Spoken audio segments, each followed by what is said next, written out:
Sir पे काली hat, auto पे cigar, यारों के यार अनंत सिंह उर्फ छोटे सरकार। आज कहानी उस शख्सियत की जिसने सिर्फ मोकामा में ही नहीं, पटना की पूरी धरती पे अपने रसूख की छाप छोड़ी है।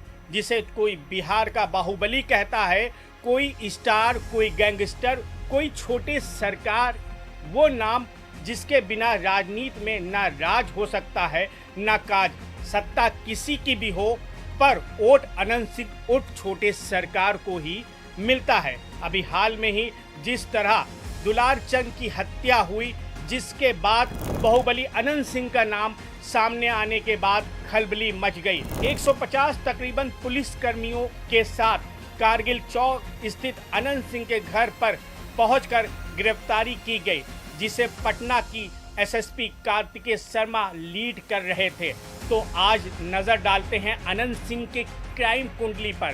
कैसे एक शख्स अपने भाई की हत्या के बाद बाहुबली बन बैठा। दबदबा ऐसा जिसे चाहे उसे राजा बना दे, जिसे चाहे उसे रंग, जिसका आपराधिक इतिहास बहुत लंबा है।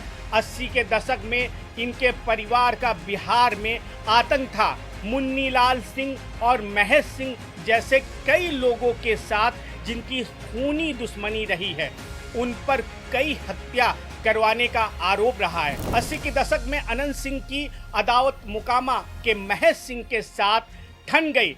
उस समय अनंत सिंह की आपराधिक सत्ता की गूंज पूरे बिहार तक पसर चुकी थी। आरोप है कि अनंत सिंह ने महेश सिंह को रास्ते से हटाने के लिए मोकामा के रंग रूट नरेश सिंह के साथ हाथ मिला लिया और नगर के जेपी चौक पर 1985 में महेश सिंह को बम मारकर हत्या कर दी गई। 1985 में ही दिलीप सिंह ने मोकामा से निर्दलीय रूप में विधानसभा का चुनाव लड़ा, लेकिन कांग्रेस के श्याम सुंदर सिंह धीरज के हाथों मात खा गए।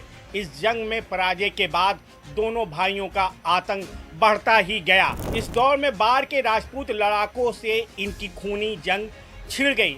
अनंत सिंह पर इस दौर के दर्जनों राजपूत युवकों की हत्या कर अपना राजस्व बनाने का आरोप लगा। 1990 के चुनाव में दिलीप सिंह ने जनता दल के टिकट पर सियासी सफर का आगाज किया। 1995 के चुनाव में बाढ़ विधानसभा क्षेत्र से अनंत सिंह के भाई सचिदानंद उर्फ फाजो सिंह ने अपनी किस्मत को आजमाया, लेकिन अपने ही वंश के विवेक पहलवान की चुनावी मौजूदगी में उनकी हार हो गई।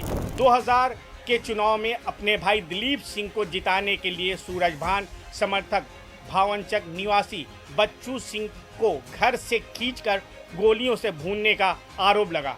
इस मामले में बच्चू सिंह का सिर भी काटा गया था। 2014 में बाढ़ में यादव समाज के पुटूस यादव को एक अन्य युवक के साथ बेरहमी से हत्या की गई। इस घटना में भी अनंत सिंह की गिरफ्तारी हुई। अनंत सिंह का 2 दशक का जितना लंबा सियासी सफर रहा, उससे कहीं लंबा आपराधिक इतिहास भी है। अपने बेखौफ अंदाज के लिए इनकी प्रसिद्धि है।